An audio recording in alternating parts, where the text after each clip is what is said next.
والصلاة والسلام على من لا نبي بعد أما بعد فأعوذ بالله من الشيطان الرجيم بسم الله الرحمن الرحيم إن الذين آمنوا وعملوا الصالحات كانت لهم جنات الفردوس نزلا اللهم صل على محمد وعلى آل محمد كما صليت على إبراهيم وعلى آل إبراهيم إنك حميد مجيد اللهم بارك على محمد وعلى آل محمد كما باركت على إبراهيم وعلى آل إبراهيم إنك حميد مجيد۔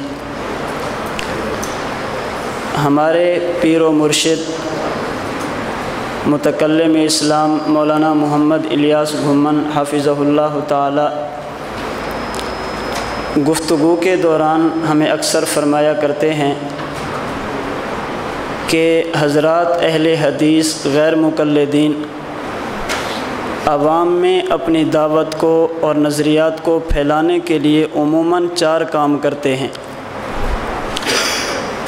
غیر مقلدین عوام میں اپنی محنت کو پھیلانے کے لیے، نظریات کو پھیلانے کے لیے 4 کام کرتے ہیں۔ نمبر 1، سب سے پہلے عوام کے سامنے یہ بات کرتے ہیں کہ آپ یہ بتائیں ایک طرف امام ہو ایک طرف نبی ہو تو بات کس کی مانی جائے گی؟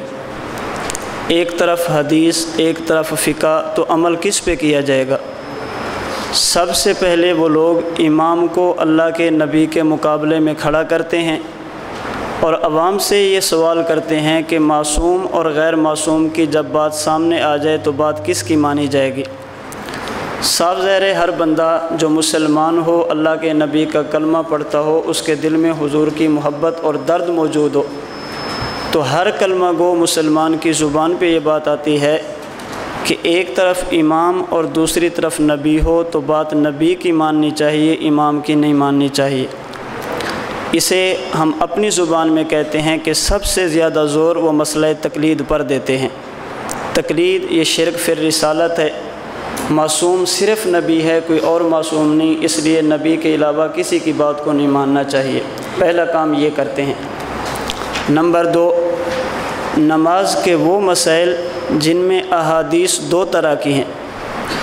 نماز کے وہ مسائل جن میں احادیث 2 طرح کی ہیں، ناف کے نیچے ہاتھ باندھنے کی بھی ہیں، ناف کے اوپر ہاتھ باندھنے کی بھی ہیں، امام کے پیچھے قرات کرنے کی بھی ہیں، نہ کرنے کی بھی ہیں، آمین اونچی کہنے کی بھی ہیں، آمین آہستہ کہنے کی بھی ہیں، رفع یدین کرنے کی بھی ہیں اور نہ کرنے کی بھی ہیں۔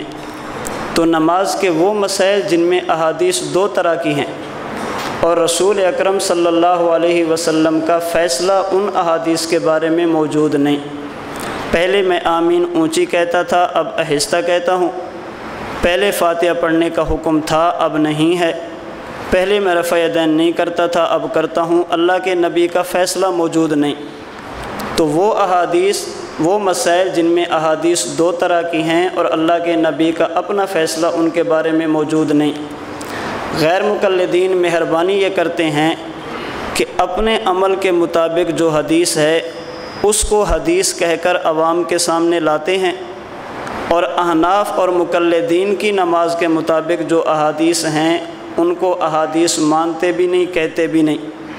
عوام کے سامنے یہ بات کرتے ہیں کہ ہماری نماز حدیث والی، مقلدین کی نماز فقہ والی، ہماری نماز اللہ کے نبی والی، ان کی نماز امام والی۔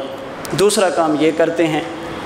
نمبر 3، ہمارے اکابرین کی وہ عبارات جن کا تعلق تصوف سے ہے، عقیدے سے نہیں ہے۔ ہمارے اکابرین کی وہ عبارات جن کا تعلق تصوف سے ہے، عقیدے سے نہیں ہے، ان کا تعلق کشف یا کرامات سے ہے، عقائد سے نہیں ہے۔ غیر مقلدین ان کشف اور کرامات کو، ہمارے اسلاف کی تصوف والی عبارات کو لے کر عوام کو یہ تاثر دیتے ہیں کہ علماء دیوبند کے عقائد کفریہ اور شرکیہ ہیں۔ عقائد پہ بات ہو اور غیر مقلد عقیدے کی کتاب پیش کرے، یہ اس کے بس میں نہیں ہے۔ عقیدے پہ بات کرے گا، کتاب تصوف کی لائے گا۔ بات عقیدے کی ہوگی، عبارت کشف کی لائے گا، عبارت کرامت کی لائے گا۔ تو تصوف کشف کرامات کی عبارات کو لے کر یہ تاثر دیتے ہیں کہ علماء دیوبند ان کے عقائد قرآن و حدیث کے خلاف ہیں، ان کے عقائد کفریہ اور شرکیہ ہیں۔ چوتھا کام، ہماری فقہ کے وہ مسائل جو مفتہ بہا بھی نہیں ہیں، معمول بہا بھی نہیں ہیں، ہماری فقہ کے وہ مسائل جو مفتہ بہا بھی نہیں اور معمول بہا بھی، ان پر ہمارے حضرات کا فتویٰ بھی نہیں ہے اور ان پر ہمارا عمل بھی نہیں ہے۔ یا تو وہ مسئلہ غیر مفتہ بہا ہے، یا مفتہ بہا تو ہے لیکن معمول بہا نہیں، اس پہ عمل ہوتا ہی نہیں ہے، فرضی مسئلہ ہے۔ تو فقہ حنفی کے وہ مسائل جو غیر مفتہ بہا اور غیر معمول بہا ہوں گے، ان کو لے کر بظاہر قرآن و حدیث سے ٹکرائیں گے۔ ایک طرف قرآن، ایک طرف ہدایہ، ایک طرف حدیث، ایک طرف قدوری، ایک طرف حدیث، ایک طرف بہشتی زیور۔ تو وہ مسائل جو معمول بہا نہیں ہیں، وہ مسائل جو مفتہ بہا نہیں ہیں اور بظاہر وہ قرآن و سنت کے خلاف ہیں، حقیقت میں نہیں، بظاہر قرآن و سنت کے خلاف ہیں، غیر مقلدین وہ فقہ کے مسائل لے کر عوام کو تاثر دیتے ہیں کہ دیکھو فقہ حنفی قرآن و حدیث کے خلاف ہے۔ تو غیر مقلدین اپنی دعوت کو پھیلانے کے لیے کتنے کام کرتے ہیں؟ نمبر ایک، سب سے زیادہ زور مسئلہ تقلید پر۔ امام کی تقلید نہیں کرنی چاہیے۔ اللہ کا نبی موجود ہے، قرآن اور حدیث موجود ہے۔ اللہ نے ہمیں 2 ہاتھ دیے، 2 آنکھیں دی، ایک ہاتھ قرآن کے لیے، ایک ہاتھ حدیث کے لیے، ایک آنکھ قرآن کے لیے، ایک آنکھ حدیث کے لیے، نہ تیسرا ہاتھ، نہ تیسری دلیل، نہ تیسری آنکھ، نہ تیسری دلیل۔ بات سمجھی؟ سب سے پہلا کام یہ کریں گے۔ اور نمبر 2، نماز کے وہ مسائل جن میں احادیث 2 طرح کی موجود ہیں، اپنے مسائل کے مطابق احادیث کو لیں گے اور دوسری احادیث کو احادیث ماننے کے لیے تیار بھی نہیں ہوتے، تو دوسرا کام یہ کرتے ہیں۔ نمبر 3، ہمارے اکابر کی وہ عبارات جو عقیدے سے متعلق نہیں، ان کا تعلق تصوف سے ہے، کشف یا کرامات سے ہے، وہ عبارتیں لیں گے اور عقیدہ بنا کر پیش کریں گے کہ علماء دیوبند کے عقائد کفریہ اور شرکیہ ہیں۔ اور فقہ کے وہ مسائل جو مفتہ بہا نہیں، معمول بہا نہیں، نہ ہمارا فتویٰ نہ ہمارا عمل، ان کو لے کر کہتے ہیں کہ فقہ حنفی قرآن و حدیث کے خلاف ہے۔ عقائد کی بات بھی آپ حضرات کچھ پڑھ رہے ہیں، آگے مزید عقائد آ رہے ہیں، مسائل بھی آپ حضرات کے سامنے شروع ہیں، اور فقہ حنفی کے مسائل پہ جو اشکال کرتے ہیں ان اشکالات کی حقیقت کیا ہے، کچھ آپ حضرات نے پڑھ لیا ہوگا، جس سے آپ کو اندازہ ہوا ہوگا کہ ان اعتراضات میں کتنا وزن ہے اور ہم خواہ ایسے پریشان کیوں ہیں۔ ایک تیسرا کام جو کرتے ہیں اس کی میں ہلکی سی وضاحت آپ کے سامنے رکھ دیتا ہوں۔ ہمارے اکابرین کی وہ عبارات جن کا تعلق عقیدے سے نہیں ہے، یا تعلق تصوف سے ہوگا یا اس کا تعلق ہوگا کشف یا کرامت سے، اس کو عقیدہ بنا کر پیش کرتے ہیں۔ ایک مرتبہ یہاں قریب ایک ہے 84 چک، روڈ کے بالکل آپ آگے جائیں، 84 چک آتا ہے، یہاں کے ایک قاری ہے، مماتی ہے، اس نے مجھ سے بات کی کہ مولانا صاحب آپ فضائل اعمال، فضائل صدقات کی تعلیم کرواتے ہیں، فضائل صدقات میں بہت ساری باتیں ایسی ہیں جو قرآن و حدیث کے خلاف ہیں۔ میں نے کہا کوئی ایک بتا دیں تاکہ ہمیں بھی پتہ چلے کہ فضائل اعمال قرآن کے خلاف ہے۔ اس نے کہا جی فضائل صدقات میں ایک واقعہ لکھا ہے کہ ایک بزرگ نے اپنی موت سے 7 دن پہلے بتا دیا کہ 7 دن بعد میرا انتقال ہو جائے گا، اور مماتی جتنے بھی اشکال کرتے ہیں یہ ان کے اپنے نہیں ہیں، یہ انہوں نے چوری کی ہیں غیر مقلدین سے۔ دیوبندیت تاریخ و عقائد طالب الرحمن کی کتاب ہے، الدیوبندیہ تاریخھا و عقائدھا، عربی زبان میں طالب الرحمن کی کتاب ہے۔ جو اشکال اس نے فضائل اعمال، فضائل صدقات، علماء دیوبند کے کشف اور کرامات پہ کیے ہیں، وہی اعتراضات آج کے مماتی بھی کرتے ہیں۔ تو بزرگ نے بتایا کہ آج سے 7 دن بعد میرا انتقال ہو جائے گا۔ جب 7واں دن آیا تو بزرگ فوت ہو گئے، دنیا سے چلے گئے۔ میں نے کہا بتائیں اس میں قرآن کے خلاف بات کون سی ہے؟ کہتے ہیں قرآن کریم میں ہے کہ 5 چیزیں ایسی ہیں جن کا علم اللہ کے سوا کسی کو نہیں ہے۔ ان اللہ عندہ علم الساعۃ وینزل الغیث ویعلم ما فی الارحام وما تدری نفس ماذا تکسب غدا وما تدری نفس بأی ارض تموت۔ موت کب اور کہاں آئے گی اس کا علم صرف اللہ کو ہے، مخلوق میں سے کسی کو علم نہیں۔ اب ایک طرف قرآن ہے، ایک طرف فضائل صدقات ہے۔ قرآن کہتا ہے کہ موت کب اور کہاں آئے گی کسی کو علم نہیں، فضائل صدقات کہتی ہے کہ نہیں، بزرگ کو 7 دن پہلے معلوم ہو گیا تھا کہ 7 دن بعد میں دنیا سے چلا جاؤں گا۔ اب آپ بتائیں اس کا تعلق کرامت سے ہے یا عقیدے سے؟ یہ تو کرامت ہے۔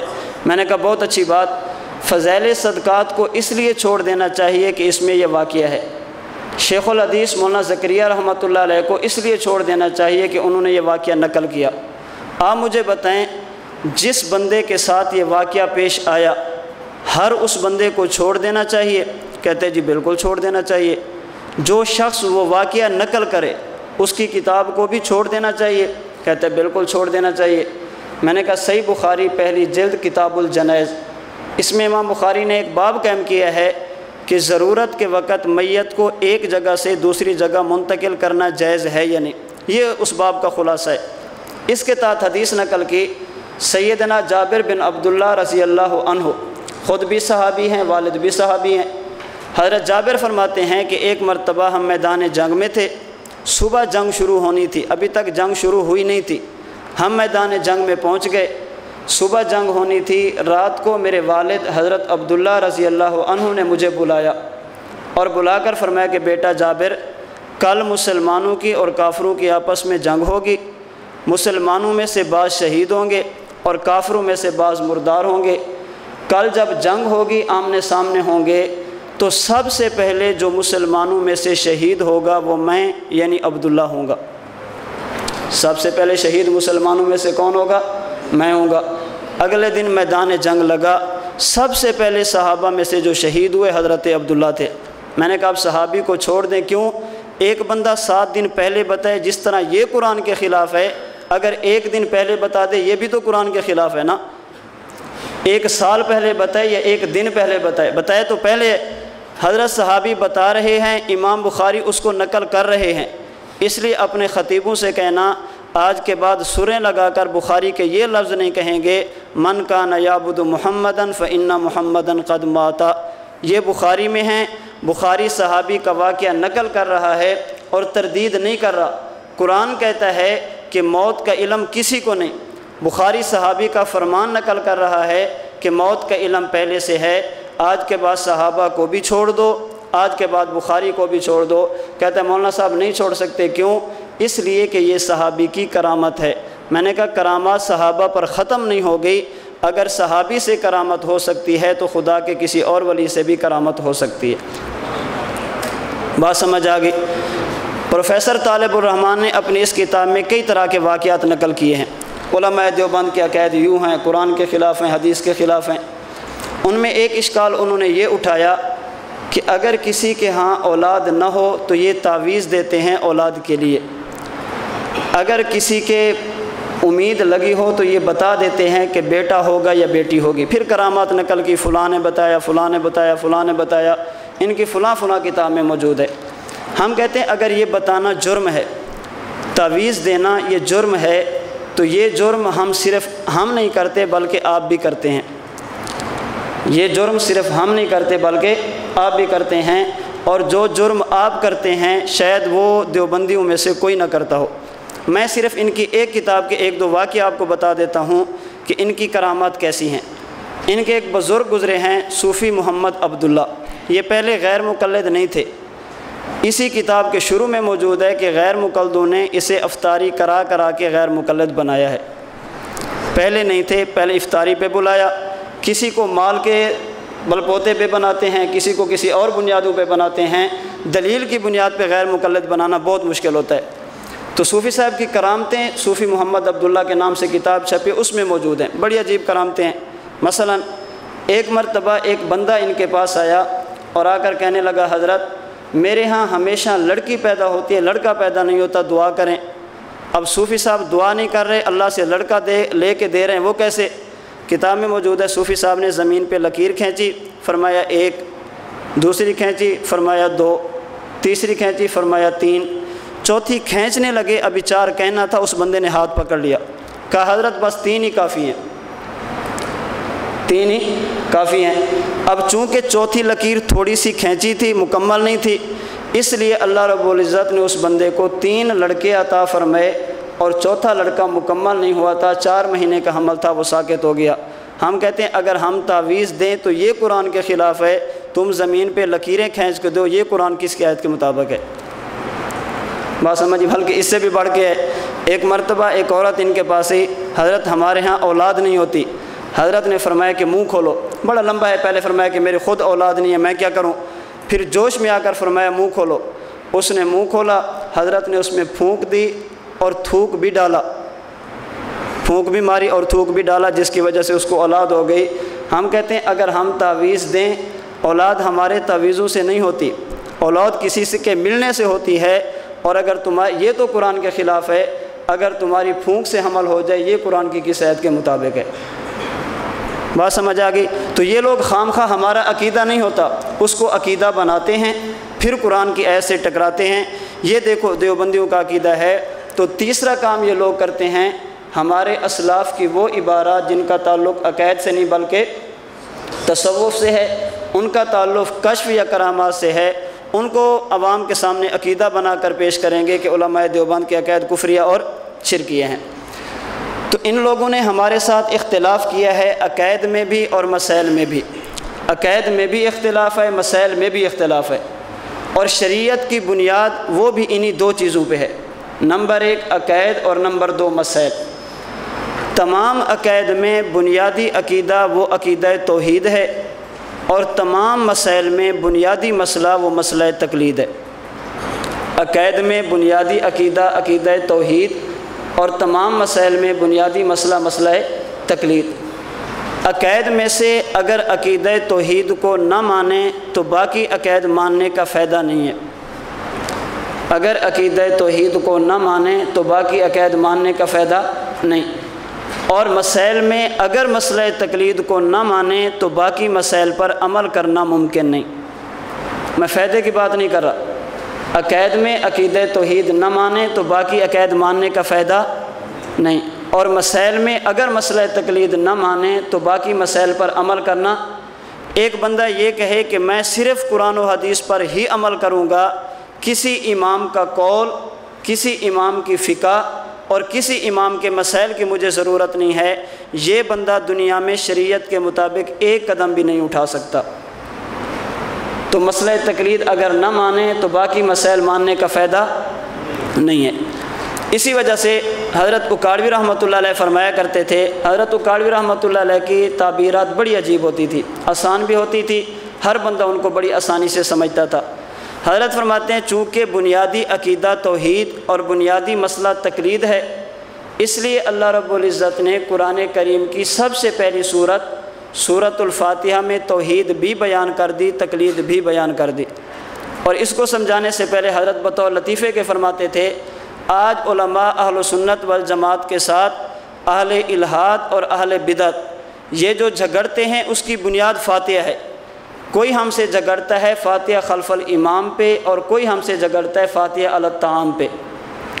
کسی کا جھگڑا فاتحہ خلف الامام پہ ہے اور کسی کا جھگڑا فاتحہ، ایک کہتا ہے کہ آپ نے امام کے پیچھے فاتحہ نہیں پڑھی، آپ کی نماز اوپر نہیں جائے گی۔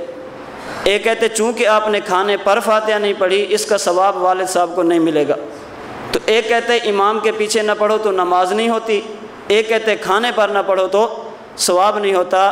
ایک جھگڑتا ہے فاتحہ خلف الامام پہ اور دوسرا جھگڑتا ہے فاتحہ علی الطعام پہ۔ حضرت فرماتے ہیں اگر یہ سورۃ الفاتحہ جس پر جھگڑتے ہیں اگر اس کو سمجھ جاتے تو فاتحہ خلف الامام پہ بھی نہ جھگڑتے، فاتحہ علی الطعام پہ بھی نہ جھگڑتے۔ کیوں؟ فرماتے ہیں الحمدللہ رب العالمین سے لے کر ایاک نعبد و ایاک نستعین یہ ہے توحید، اہدنا الصراط المستقیم صراط الذین انعمت علیہم یہ ہے تقلید۔ جو فاتحہ خلف الامام پہ جھگڑتا ہے وہ تقلید نہیں مانتا، اور جو فاتحہ علی الطعام پہ جھگڑتا ہے وہ توحید نہیں مانتا۔ ہم توحید بھی مانتے ہیں، تقلید بھی مانتے ہیں، فاتحہ خلف الامام پر بھی جھگڑا نہیں کرتے، فاتحہ علی الطعام پر بھی جھگڑا نہیں کرتے۔ بات سمجھ آ گئی؟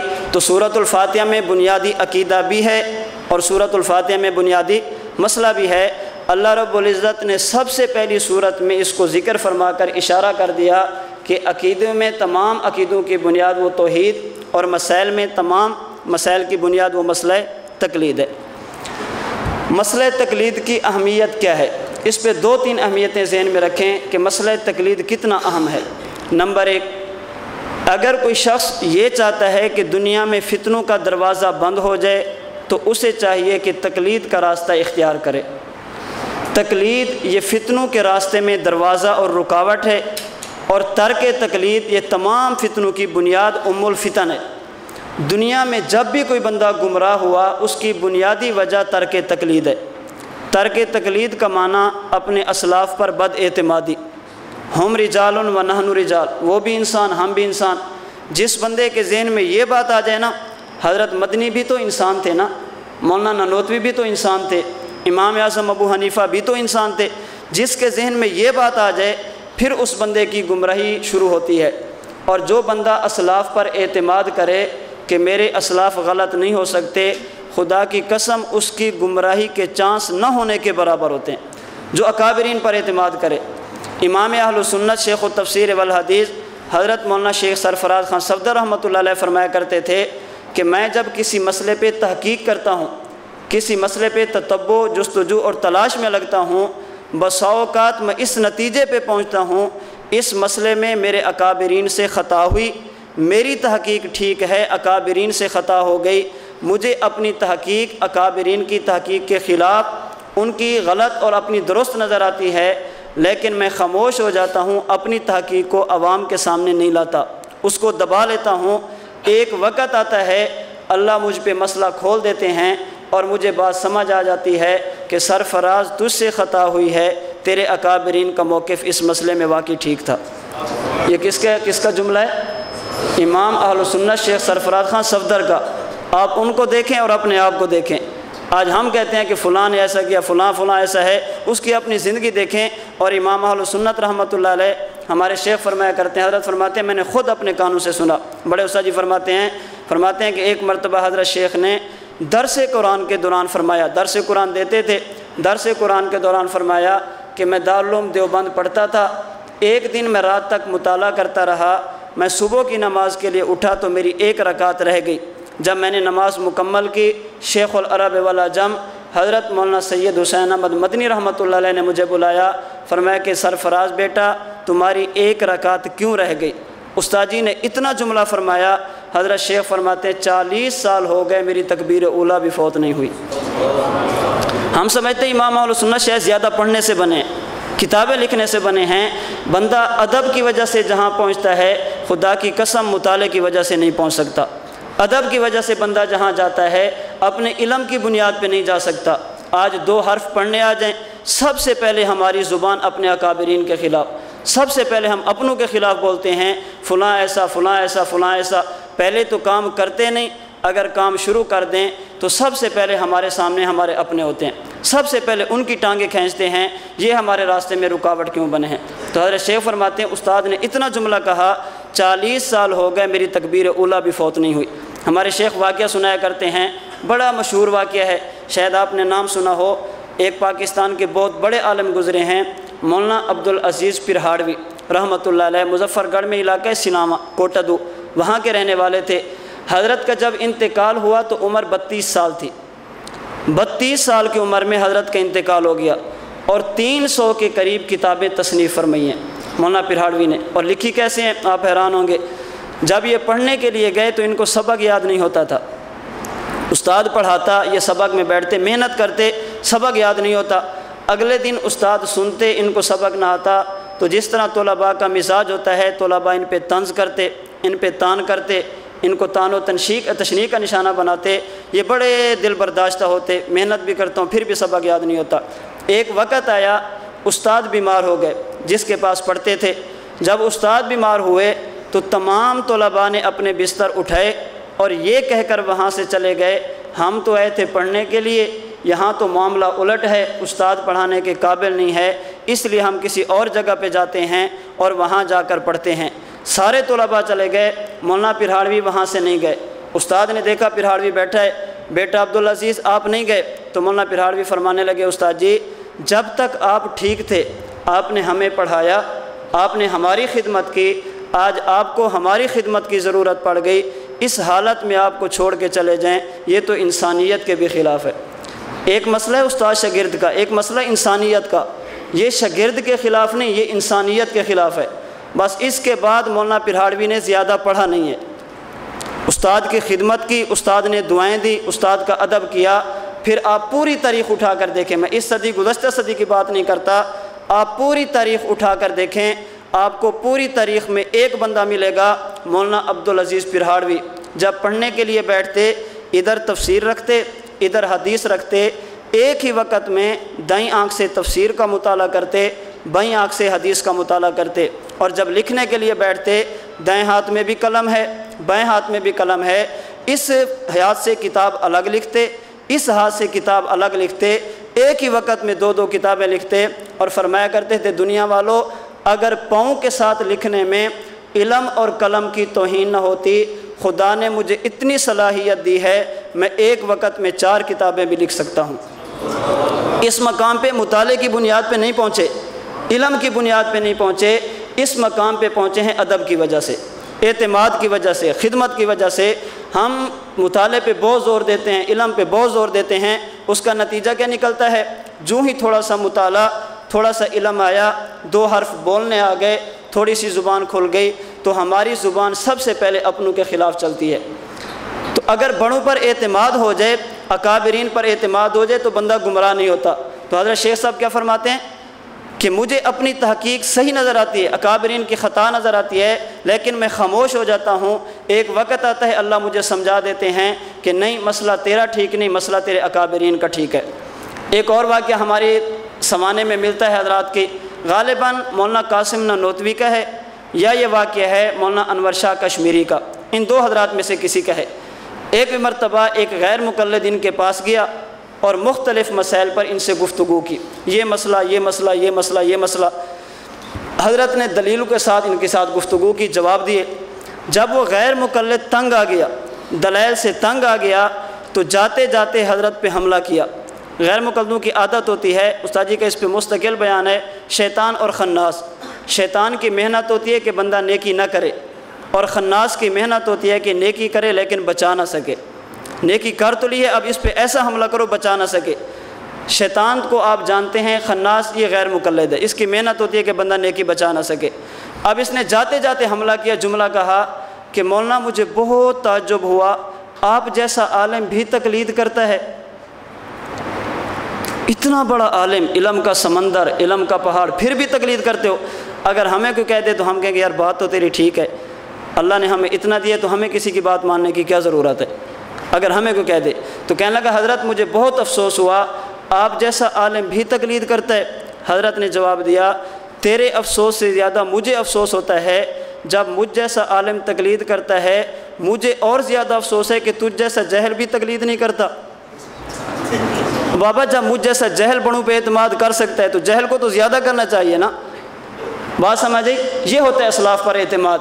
حکیم الامت مولانا اشرف علی تھانوی رحمۃ اللہ علیہ کا قول موجود ہے حضرت کشمیری کے بارے میں، اسلاف پر اعتماد دیکھیں، ہم سمجھتے ہیں حکیم الامت شاید ویسے بن گئے، بس 2 کتابیں لکھی، کچھ پڑھ لیا، خانقاہ میں بیٹھ کے حکیم الامت بنے، ایسے نہیں بنے، ان کو اکابرین پر اعتماد تھا۔ حضرت تھانوی رحمۃ اللہ علیہ کا ایک واقعہ ہے، میں اس کو سمجھانے کے لیے آسان لفظوں میں، اپنے لفظوں میں اسے بیان کر دیتا ہوں، ہو سکتا ہے ان کے لفظ اور ہوں لیکن مفہوم یہ ہے۔ حضرت تھانوی فرماتے ہیں اگر کوئی بندہ مجھ سے پوچھے اے اشرف علی تم کلمہ کون سا پڑھتے ہو، تو میں کہوں گا لا الہ الا اللہ محمد الرسول اللہ، میں اپنے لفظ میں بتا رہا ہوں۔ جو بندہ یہ کلمہ پڑھے جس دین میں داخل ہو اس دین کا نام، میں کہوں گا اسلام۔ تمام ادیان میں اسلام سچا مذہب ہے، فرماتے ہیں میں کہوں گا جی ہاں اسلام سچا حق مذہب ہے، اس میں کوئی شک نہیں ہے۔ وہ بندہ مجھ سے پوچھے اسلام کی حقانیت اور اسلام کی صداقت پر تمہارے پاس دلیل بھی ہے؟ اسلام جو سچا مذہب ہے دلیل بھی ہے؟ حضرت فرماتے ہیں میرے پاس دلیل قرآن بھی ہے، حدیث بھی ہے، نقل بھی ہے، عقل بھی ہے، ہر طرح کے دلائل موجود ہیں۔ لیکن اس دور میں اگر کوئی بندہ مجھ سے پوچھے اشرف علی اسلام کی حقانیت اور اسلام کی صداقت کی سب سے دلیل، مضبوط دلیل آپ کے پاس کیا ہے، میں قرآن بھی پیش نہیں کروں گا، حدیث بھی پیش نہیں کروں گا، نقلی دلائل پیش نہیں کروں گا۔ کوئی بندہ مجھ سے پوچھے اسلام کی حقانیت کی دلیل کیا ہے، میں اسے کہوں گا اسلام کی حقانیت اور صداقت کی سب سے مضبوط اور وزنی دلیل یہ ہے کہ انور شاہ کشمیری مسلمان ہے۔ اسلام کی سب سے مضبوط دلیل کیا ہے؟ انور شاہ کشمیری مسلمان ہے، اگر اسلام سچا مذہب نہ ہوتا تو انور شاہ کبھی اسلام قبول نہ کرتا، کبھی اسلام پہ نہ چلتا۔ اس بندے کا اسلام میں آنا، اس بندے کا مسلمان ہونا اس بات کی دلیل ہے کہ اسلام سچا مذہب ہے۔ تو حضرت تھانوی نے دلیل میں کس کو پیش کیا؟ قرآن حدیث یا اکابر؟ پتہ نہیں آج ہمارے لوگوں کو یہ بات سمجھ کیوں نہیں آتی۔ ہم قرآن پیش کرتے ہیں، تم اکابر پیش کرتے ہو۔ ہم کتاب اللہ، تم رجال اللہ۔ ہمارے پاس کتاب اللہ، تمہارے پاس رحمت اللہ۔ ہمارے پاس کچھ ہے، تم کچھ ہے۔ ہم کہتے ہیں قرآن کی بات، یہ کہتے ہیں نہیں قاسم نانوتوی۔ ہم کہتے ہیں بابا یہ مزاج ہمارا نہیں، یہ حکیم الامت کا ہے۔ حضرت کشمیری کو اسلام کی حقانیت میں دلیل کے طور پہ کس نے پیش کیا؟ حضرت تھانوی نے۔ یہ حضرت تھانوی تھے۔ بات چل پڑی، میں ضمناً بات کہہ دوں، عنایت اللہ شاہ گجراتی جس نے سب سے پہلے پاکستان میں بلکہ پوری تاریخ میں عقیدہ حیات کا انکار کیا، وہ عنایت اللہ شاہ گجراتی تھا۔ یہ بات ہماری کتب میں بھی موجود ہے، یہ بات خود اس کے سوانح بھی موجود ہے کہ اس وقت اس کے علاوہ کوئی بندہ بھی عقیدہ حیات کا منکر نہیں تھا۔ سب سے پہلے اعلان حق حضرت نے فرمایا۔ عنایت اللہ شاہ گجراتی کے بارے میں ایک کتاب ہے خس کم جہاں پاک۔ ایک ان کا عالم تھا، دنیا سے چلا گیا ہے، فوت ہو گیا ہے۔ جب تک وہ دنیا میں تھا ہمارے شیخ کا حکم تھا آپ نے نظریات کی جنگ لڑنی ہے، آپ نے ذاتیات کی جنگ نہیں لڑنی۔ ہم ذاتیات پہ بحث نہیں کرتے، ہم نظریات پہ بحث کرتے ہیں۔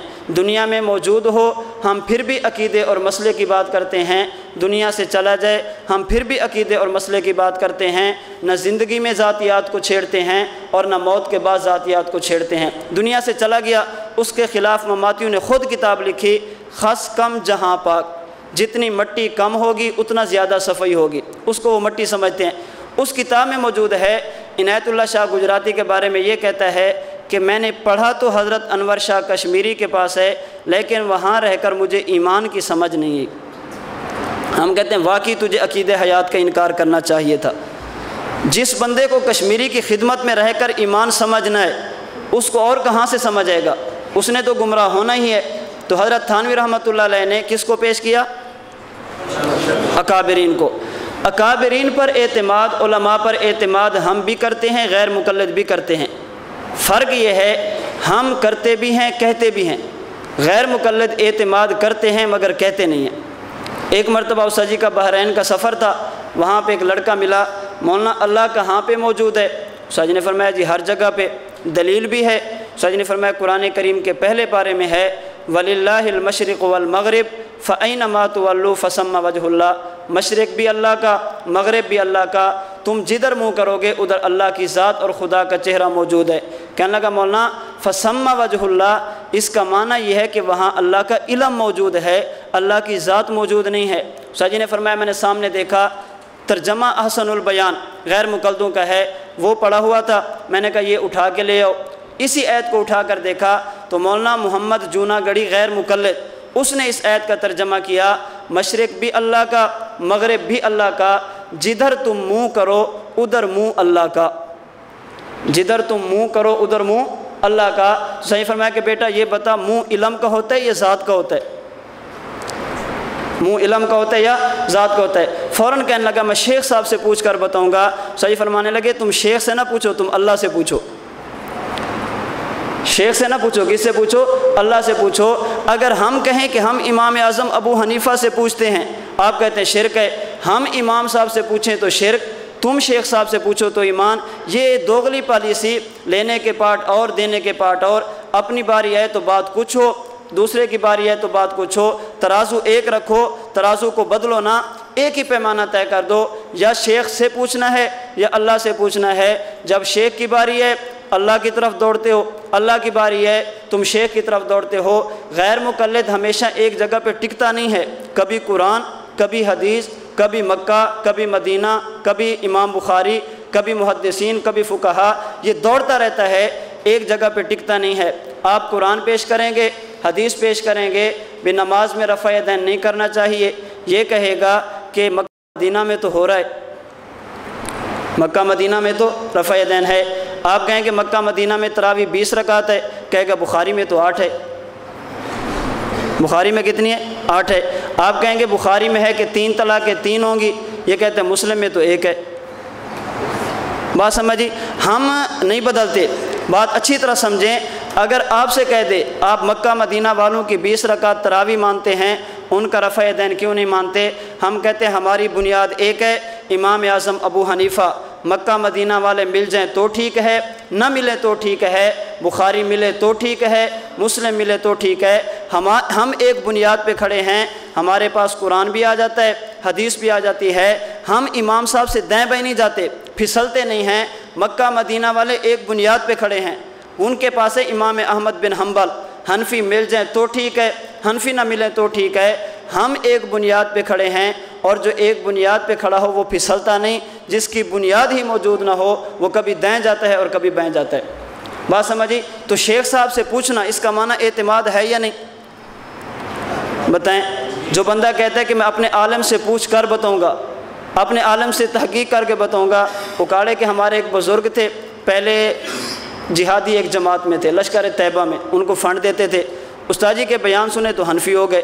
اس کے بعد ان کے پاس غیر مقلد گئے، کہنے لگے کہ بابا جی آپ ہمیں فنڈ دیتے تھے، اب کیوں نہیں دیتے؟ انہوں نے کہا پہلے آپ کو دیتا تھا، اب کسی اور کو دیتا ہوں۔ انہوں نے کہا مناظرہ کرا لیں۔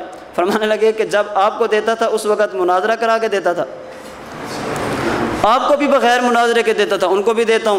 اب اس بندے نے کہا کہ بابا جی آپ کو پتہ ہے آپ نماز میں رفع دین نہیں کرتے، پیغمبر کے 70 صحابہ وہ ہیں جو رفع دین کرتے ہیں۔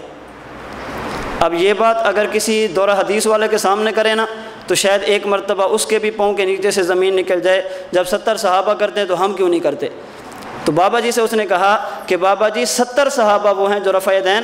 اب بابا جی نے مسئلہ پڑھا نہیں، دلیلوں کا پتہ نہیں، لیکن اعتماد اور اس کی حقانیت کی دلیل دیکھیں۔ بابا کہنے لگے بیٹا پھر بتانا کیا کہا؟ اس نے کہا بابا جی پیغمبر کے 70 صحابہ وہ ہیں جو رفع دین کرتے ہیں۔ بابا جی نے کہا صحابہ کی کل تعداد کتنی ہے؟ اس نے کہا جی 1,24,000۔ بابا جی فرمانے لگے 70 آپ کے باقی ہمارے ہو گئے، 70 آپ کے اور باقی 70 کرتے ہیں، جو باقی ہیں وہ تمہیں نظر کیوں نہیں آتے؟ اس کا معنی یہ ہے کہ باقی صحابہ سے ترک رفع دین ہے نا۔ حدیث کی کتابوں میں ہے کہ صحابہ رفع دین نہیں کرتے تھے۔ 1500 صحابہ کوفہ میں موجود تھے، اور کتب میں موجود ہے کوفہ میں کوئی ایک بندہ بھی ایسا نہیں تھا جو رفع دین کرتا ہو۔ بات سمجھی؟ تو تقلید کی اہمیت میں آپ کو سمجھا رہا تھا۔ اگر دروازے فتنوں کے بند کرنے ہیں تو تقلید ہے، اسلاف پر اعتماد ہے۔ جو ہی اعتماد ختم ہو تو پھر فتنوں کے دروازے کھلتے ہیں۔ ایک اہمیت تو یہ ذہن میں رکھیں۔ نمبر 2، اس دور میں منکرین تقلید نے تقلید کو عقیدے کی حیثیت دی ہے۔ یہ ہے مسئلہ عقیدہ نہیں ہے، لیکن منکرین چونکہ اس کو عقیدے کی حیثیت دیتے ہیں، اس لیے ہمارا حق بنتا ہے کہ ہم اس کی تیاری بحیثیت عقیدہ کریں۔ اس کو عمومی مسئلہ نہ سمجھیں، اس کو فروعی مسئلہ نہ سمجھیں، نظر انداز نہ کریں، چونکہ انہوں نے حیثیت دی ہے عقیدے کی۔ وہ کیسے؟ وہ کہتے ہیں جو تقلید نہ کرے وہ مسلمان، جو تقلید کرے وہ مشرک۔ تقلید کرنے والا صحیح ہے، نہ کرنے والا غلط ہے، جو کرے وہ جنتی، جو نہ کرے وہ جہنمی۔ تو انہوں نے اس پہ فیصلہ کیا ہے کفر اور ایمان کا، گویا ان کے نزدیک تقلید کی حیثیت ہے عقیدے کی۔ جب وہ اس کو عقیدے کی حیثیت دے رہے ہیں تو ہمیں بھی اس کو حیثیت کون سی دینی چاہیے؟ اسی کے مطابق تیاری کرنی چاہیے۔ نمبر 3 سمجھیں، تمام اختلافی مسائل کی بنیاد وہ مسئلہ تقلید ہے۔ غیر مقلدین نے ہمارے ساتھ جن مسائل میں بھی اختلاف کیا ہے ان تمام کی بنیاد وہ مسئلہ تقلید ہے۔ اگر تقلید حل ہو جائے تو باقی مسئلے حل ہوتے ہیں، اگر تقلید حل نہ ہو تو باقی مسئلے بھی حل نہیں ہوتے۔ کبھی کوئی مسئلہ، کبھی کوئی مسئلہ، کبھی کوئی مسئلہ، اگر ایک تقلید حل ہو جائے نا باقی تمام مسائل حل ہو جاتے ہیں۔ اب دیکھیں رفع یدین غیر مقلد بھی کرتا ہے، شوافے بھی کرتے ہیں۔ ہمارے مناظرے اور گفتگو غیر مقلدوں کے خلاف ہوتی ہے، شوافے کے خلاف نہیں ہوتی۔ رفع یدین ہم بھی نہیں کرتے، شوافے کرتے ہیں۔ ہمارے خلاف گفتگو شوافے کی نہیں ہوتی، غیر مقلدین کی ہوتی ہے۔ اس کا معنی یہ ہے اصل جھگڑا رفع یدین کا نہیں ہے، اصل مسئلہ یہ ہے کہ وہ بات امام کی مانتے ہیں، ہم بھی بات امام کی مانتے ہیں، وہ بھی مقلد ہم بھی مقلد۔ چونکہ تقلید ہو گئی اس لیے باقی مسائل میں اختلاف ہوتا ہی نہیں ہے، اور جب تقلید کا مسئلہ حل نہ ہو تو پھر تمام مسائل چھڑتے ہیں۔ اس پہ بطور لطیفہ کے استاد جی کا ایک واقعہ ہے۔ استاد جی ایک مرتبہ شیخو پورہ بیان کے لیے تشریف لے گئے، تو جو میزبان تھے انہوں نے 8-9 ماہ کا بچہ، 8-9 سال کا بچہ تھا، وہ استاد جی کے سامنے پیش کیا، مولانا ان سے ملاقات کریں، انہوں نے ایک مناظرہ کیا ہے۔ 8-9 سال کا بچہ۔ استاد جی نے فرمایا جی سنائیں۔ انہوں نے کہا کہ ہم تمام گھر والے مقلد تھے، سارے گھر والے حنفی تھے، اس بچے کے ماموں نے شادی کی اور جس لڑکی سے شادی کی وہ ہے غیر مقلدن۔ غیر مقلد کی مؤنث غیر مقلدن، نکاح کیا غیر مقلدن سے۔ وہ جو ہی گھر میں آئی اس نے آ کر کہا کہ تم رفع یدین نہیں کرتے، تمہاری نماز نہیں ہوتی، تمہاری عورتیں ٹانگیں چوڑی کر کے کھڑی نہیں ہوتی اس لیے تمہاری نماز نہیں ہوتی، تمہاری عورتیں مسجد میں نہیں جاتی اس لیے نماز نہیں ہوتی، فلاں نہیں کرتے نماز نہیں ہوتی۔ اس نے تو آسمان کو سر پہ اٹھا لیا۔ اس بچے نے ایک مرتبہ کہا ممانی اس طرح کرتے ہیں کہ ہم مناظرہ کر لیں، یہ روز روز کے جھگڑے، روز روز کے فتوے، ان سے بہتر ہے مناظرہ کر لیں۔ ممانی نے کہا بہت اچھا، یہ بچہ کیا مناظرہ کرے گا؟ ممانی نے کہا کہ مناظرہ کرتے ہیں رفع یدین پہ۔ عورت کو بتانا چاہیے کہ آپ کا موضوع رفع یدین نہیں ہے، بات سمجھی؟ عورتوں کا موضوع رفع یدین نہیں ہے، ان کا موضوع کچھ اور ہے، بات سمجھ آ گئی؟ انہوں نے کہا کہ مناظرہ کرتے ہیں رفع یدین پہ۔ بچے نے کہا نہیں، ہم مناظرہ کرتے ہیں تقلید پہ۔ استاد جی اس پہ فرماتے ہیں کہ پہلے تو گفتگو کرو نا، اگر کرنی ہو تو اس مسئلے پہ کرو جس پہ تیاری ہو اور اس میدان میں کرو جو آپ کی پسند کا میدان ہو۔ ہمارے بارے میں، مرکز کے بارے میں پورے پاکستان میں پروپیگنڈا ہے کہ یہ لوگ مناظرے نہیں کرتے، مناظرے نہیں کرتے، مناظرے نہیں کرتے۔ ہم سے کوئی پوچھے تو ہم کہتے ہیں بالکل ٹھیک کہتے ہیں، ہم کسی اور کی ترتیب پہ مناظرہ نہیں کرتے، ہم جب بھی مناظرہ کریں گے اپنی ترتیب پہ کریں گے۔ بات سمجھی؟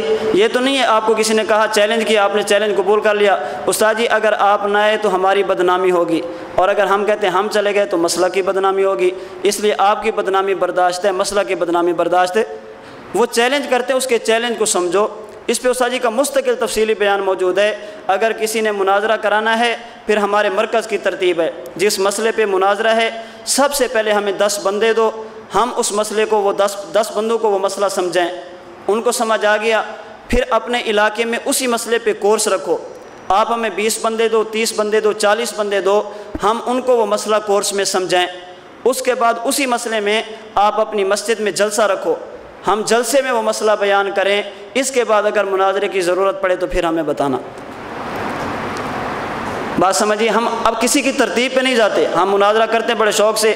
میں آپ سے کہتا ہوں کوئی بھی موضوع ہو، کوئی بھی فتنہ ہو، آپ کی مناظرے کی خواہش ہو، ہماری ترتیب پہ چلیں۔ آپ شام کو فتنہ بتا دیں، وہ فتنہ 100 سال پہلے کا ہو یا اسی رات کا ہو، آپ رات کو فتنہ بتائیں، انشاءاللہ مرکز والے اس فتنے کے خلاف صبح آپ کو مناظرہ کر کے دکھائیں گے۔ مناظرہ کرنا مشکل نہیں ہے، وہ دور گزر گیا جس میں چیلنج ہوتے تھے۔ اس پہ استاد جی بطور شعر کے فرماتے ہیں، ہمارا ایک مزاج ہے دیوبندیوں کا، ہم اکثر کہتے ہیں اولئک آبائی فجینی بمثلہم، ہمارے بڑے ایسے تھے، ہمارے بڑے ایسے تھے۔ غیر مقلدو اگر ہمت ہے تو ہمارے بڑوں جیسے لو، مماتیو ہمت ہے تو ہمارے اکابرین جیسے لو۔ استاد جی فرماتے ہیں یہ دور گزر گیا، اب ہم استاد جی کی بات تو نہیں، ہم اپنی بات کرتے ہیں۔ ہم کہتے ہیں لیس الفتیٰ من یقول کان ابی الفتیٰ من یقول ها انا ذا، پہلوان وہ نہیں جو یہ کہے کہ میرا دادا پہلوان تھا، جوان وہ نہیں جو یہ کہے میرا دادا جوان تھا، اصل پہلوان وہ ہے الفتیٰ من یقول ها انا ذا، جو دشمن سے کہے دادا کی بات چھوڑ پہلے مجھ سے بات کر۔ بات سمجھ آ گئی؟ تو ہم کسی کی ترتیب پہ نہیں جاتے، ہماری اپنی ترتیب ہے۔ اس پہ کوئی پروپیگنڈا کرے، ان کا پروپیگنڈا بالکل ٹھیک ہے، ہم کسی اور کی ترتیب پہ نہیں جاتے، ہم اپنی ترتیب پہ جاتے ہیں۔ چلیں، اس بچے نے کہا کہ مناظرہ کس پہ کرتے ہیں؟ تقلید پہ۔ یہ حل ہو گیا تو باقی حل ہیں، یہ حل نہیں ہوا تو باقی بھی حل نہیں ہوگا۔ ممانی نے کہا بہت اچھا، تقلید پہ مسئلہ کر لیتے ہیں۔ بچے نے پوچھا ممانی دلیل کی گفتگو سے پہلے میرا آپ سے سوال ہے، تقلید یہ ایمان ہے یا شرک ہے؟ بندہ تقلید کرے مومن رہتا ہے یا کافر ہو جاتا ہے؟ ممانی جواب دینے لگی تو بچے نے اس کی منہ پہ انگلی رکھی۔ پہلے سوال سن لیں، سمجھ لیں، پھر جواب دیں۔ ان کا جواب کیا ہوتا ہے؟ شرک ہے، ٹھیک نہیں ہے، بندہ مومن نہیں رہتا۔ اگر مومن مان لیں پھر تو جھگڑا ہی ختم ہے۔ انہوں نے کہا کہ میرا سوال یہ تھا کہ تقلید ایمان ہے یا شرک؟ اگر تقلید ایمان ہے تو تمہارا نظریہ ختم، اور اگر تقلید شرک ہے تو تمہارا نکاح ختم۔ میرا ماموں مقلد، تو غیر مقلدن، تو مومنہ وہ مشرک، تو مشرک کا نکاح مومنہ سے نہیں ہوتا۔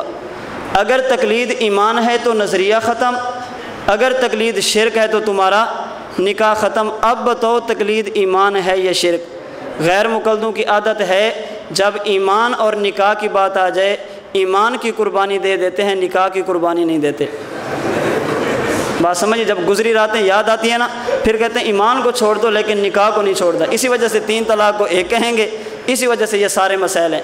تو کہا کہ تقلید ایمان ہے یا شرک؟ اگر ایمان ہے تو نظریہ ختم، اگر شرک ہے تو نکاح ختم۔ ممانی نے فوراً کہا کہ ہمیں ان مسائل میں نہیں الجھنا چاہیے، جو رفع دین کرتے ہیں وہ بھی ٹھیک ہیں، نہیں کرتے وہ بھی ٹھیک ہیں۔ بات سمجھی؟ تو ایک بات آپ نے بچانی ہے، اشاعت التوحید کے ایک مبلغ تھے مرکزی، پھر اس کو نکال دیا گیا جماعت سے، خاص کم جہاں پاک اسی کے خلاف چھپی، اب وہ دنیا سے چلا گیا۔ اس کی موت کے بعد پاکستان میں میسیج چلا کہ علامہ صاحب کی قبر سے جنت کی خوشبو آ رہی ہے، یہ میسیج چلا۔ استاد جی کا بکھر یا میاں والی میں بیان تھا، استاد جی کے پاس چیٹ آ گئی کہ مولانا صاحب اس کے بارے میں فرمائیں، یہ باتیں وہ کر رہے ہیں۔ تو استاد جی نے فرمایا کہ میں ذاتیات کی بحث کرتا نہیں ہوں، میں نظریے پہ بحث کرتا ہوں۔ وہ زندہ تھا، ہم نے نظریے کی بات کی، وہ چلا گیا، ہم نظریے کی بات کرتے ہیں۔ فرمانے لگے جس علامہ صاحب کی قبر سے جنت کی خوشبو آئی ہے وہ علامہ صاحب اس قبر کو قبر نہیں مانتے، جس قبر سے خوشبو آئی ہے وہ اس قبر کو قبر نہیں مانتے۔ اس کی موت کے بعد تم نے اپنا نظریہ بدل دیا ہے، اگر تم اس قبر سے جنت کی خوشبو مانتے ہو تو پھر نظریہ بدل ڈالو، اور اگر آپ اس کی خوشبو نہیں مانتے تو پھر اپنا میسیج بدل ڈالو۔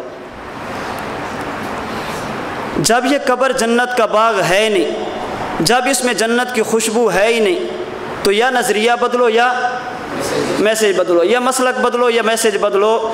ہم اس قبر کو جنت کا باغ مانتے ہیں، حضرت لاہوری کی قبر سے خوشبو بھی مانتے ہیں۔ ہم اس قبر کو جنت سمجھتے ہیں، مولانا موسیٰ روحانی بازی کی قبر سے خوشبو بھی مانتے ہیں۔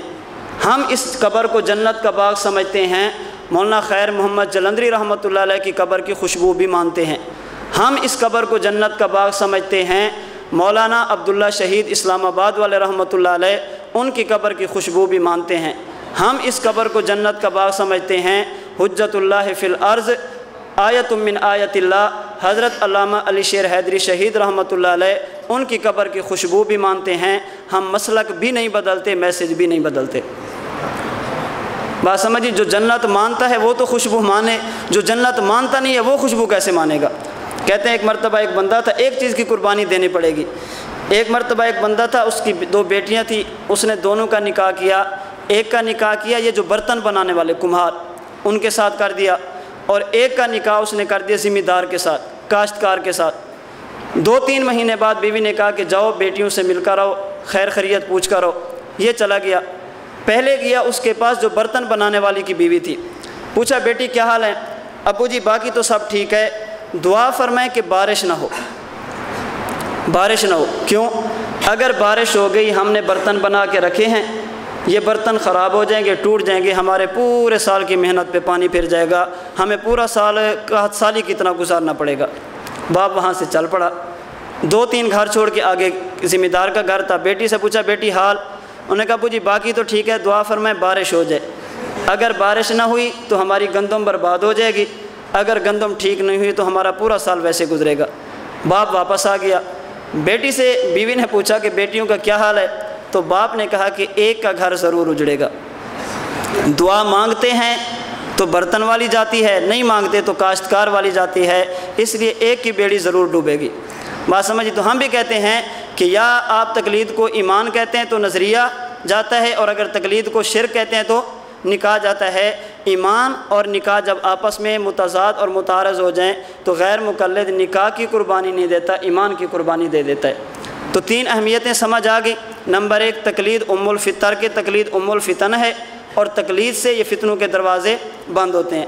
نمبر 2 تمام مسائل میں غیر مقلدین نے مسئلہ تقلید کو حیثیت دی ہے عقیدے کی، تو ہمیں تیاری عقیدہ سمجھ کر اسی کے مطابق کرنی چاہیے۔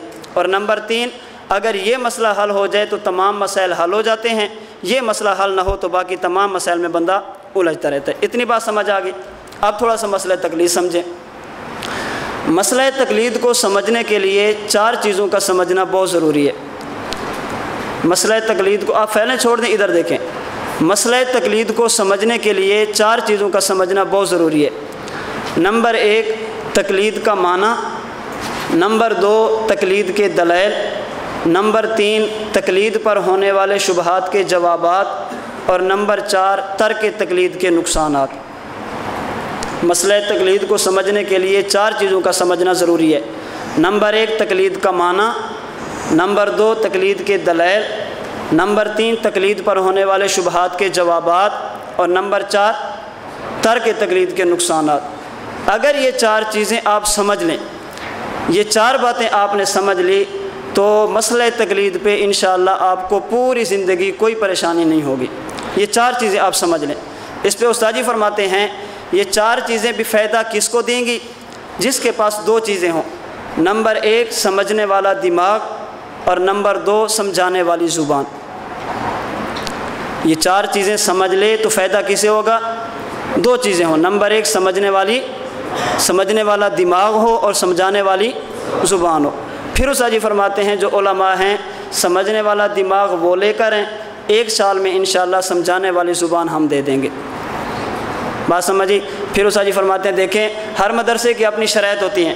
اگر کوئی ہم سے رابطہ کر کے پوچھے کہ آپ جو علماء کو تخصص کراتے ہیں اس کی شرط کیا ہے، استاد جی فرماتے ہیں صرف 2 شرطیں ہیں، نمبر 1 مولوی ہو، اور نمبر 2 بے وقوف نہ ہو، ممتاز ہو، اچھے نمبر ہوں، عبارت اچھی طرح یاد ہو۔ یہ ہماری شرطیں نہیں ہیں، ہم عبارت بھی صحیح کروانا جانتے ہیں، بول نہیں سکتا تو ہم بلوانا بھی جانتے ہیں۔ 1 سال ہمارے پاس یہاں رہے تو انشاءاللہ آپ کو خود محسوس ہوگا کہ سمجھنا کسے کہتے ہیں اور سمجھانا کسے کہتے ہیں۔ بات سمجھ آ گئی؟ اس لیے ہم بار بار گزارش کرتے ہیں کہ جو علماء ہیں اللہ کے لیے 1 سال ہمیں دے دیں۔ ہم کوئی نئی باتیں ان کو نہیں پڑھاتے، باتیں وہی ہیں جو آپ نے اساتذہ سے پڑھی، بس ہم آپ کو زبان دیں گے، سمجھانے کا سلیقہ بتائیں گے، یہ دلیل آپ نے سمجھانی کیسے ہے، یہ بات آپ نے سمجھانی کیسے ہے۔ حضرت علامہ ڈاکٹر خالد محمود PhD لندن دامت برکاتہم العالیہ ایک مرتبہ پاکستان تشریف لے آئے، استاد جی کا ہاتھ پکڑ کر فرمانے لگے مولانا میرے کانوں میں آج تک علامہ احسان الہی ظہیر غیر مقلد کے الفاظ گونج رہے ہیں۔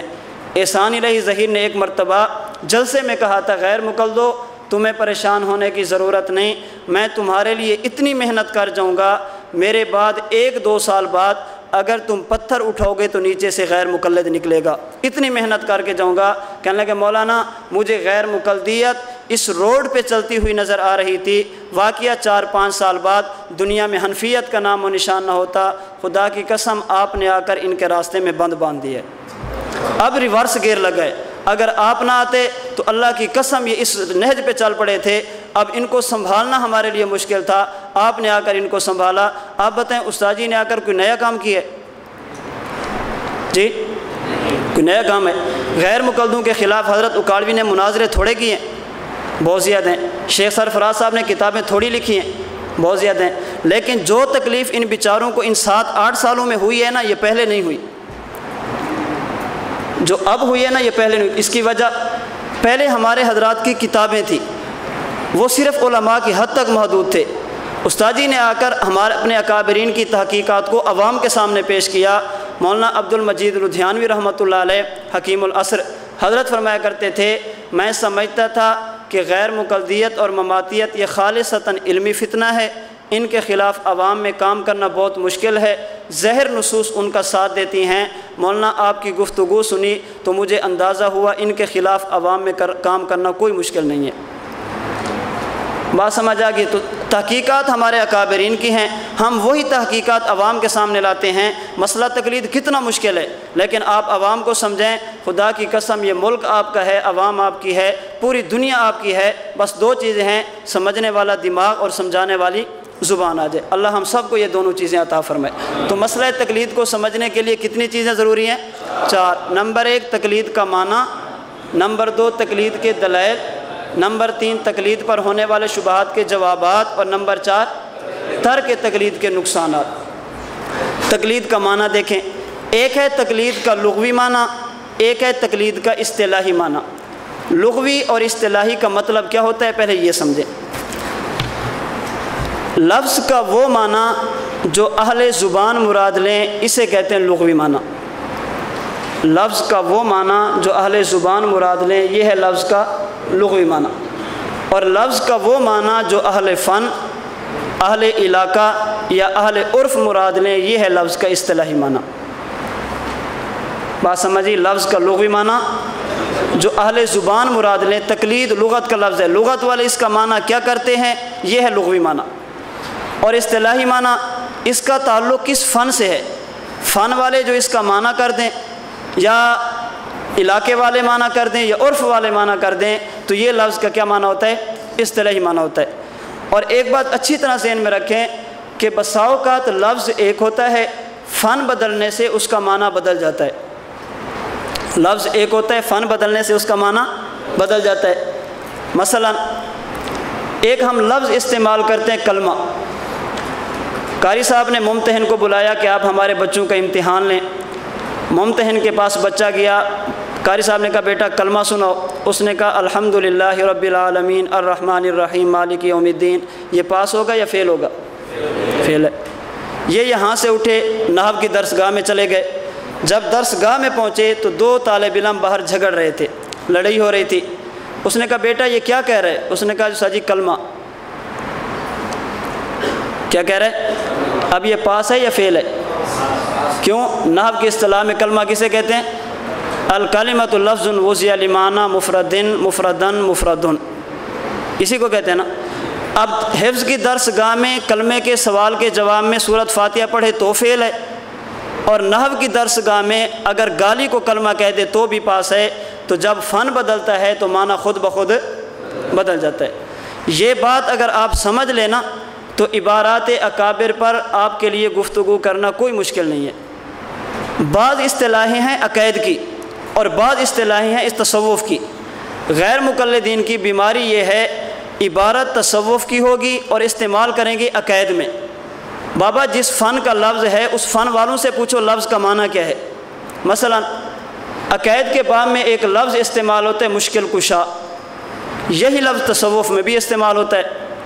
جب عقائد کی کتابوں میں ہے کہ فلاں بندہ مشکل کشا ہے، اس کا معنی یہ ہے کہ یہ اللہ کے ساتھ اس کو شریک کر رہا ہے۔ اب جب تصوف میں آ جائے کہ یہ فلاں بندہ مشکل کشا ہے، اس کا معنی یہ ہے کہ میرا پیر، میرا مرشد اور مشکل سے مشکل مسائل کو حل کرنے والا ہے۔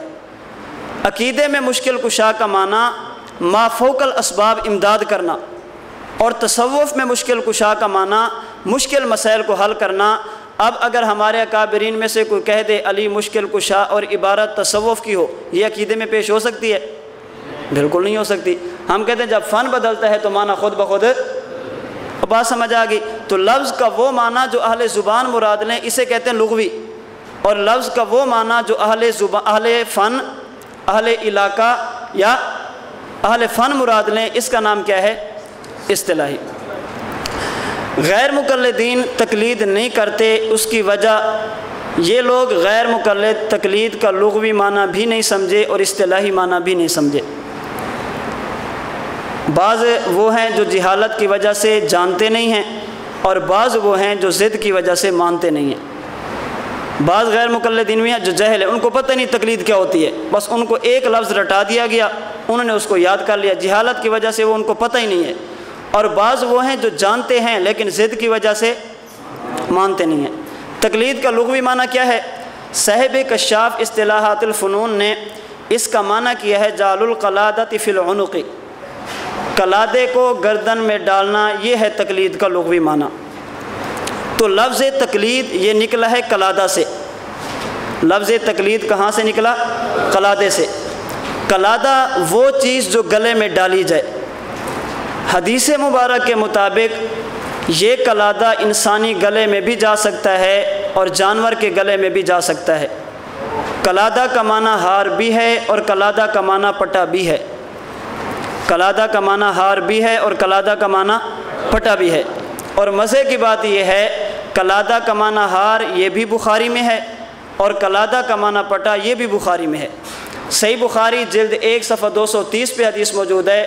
ام المؤمنین امی عائشہ صدیقہ فرماتے ہیں فَتَلْتُ قَلَائِدَ ہدی رسول اللہ صلی اللہ علیہ وسلم، اللہ کے نبی کے جو ہدی کے جانور ہوتے تھے میں اپنے ہاتھوں سے ان کے لیے قلادے بناتی اور اللہ کے نبی وہ قلادے ان جانوروں کو پہنا دیتے۔ امی عائشہ صدیقہ لفظ استعمال کر رہی ہیں جانوروں کے لیے، اور لفظ کیا ہے؟ قلادہ۔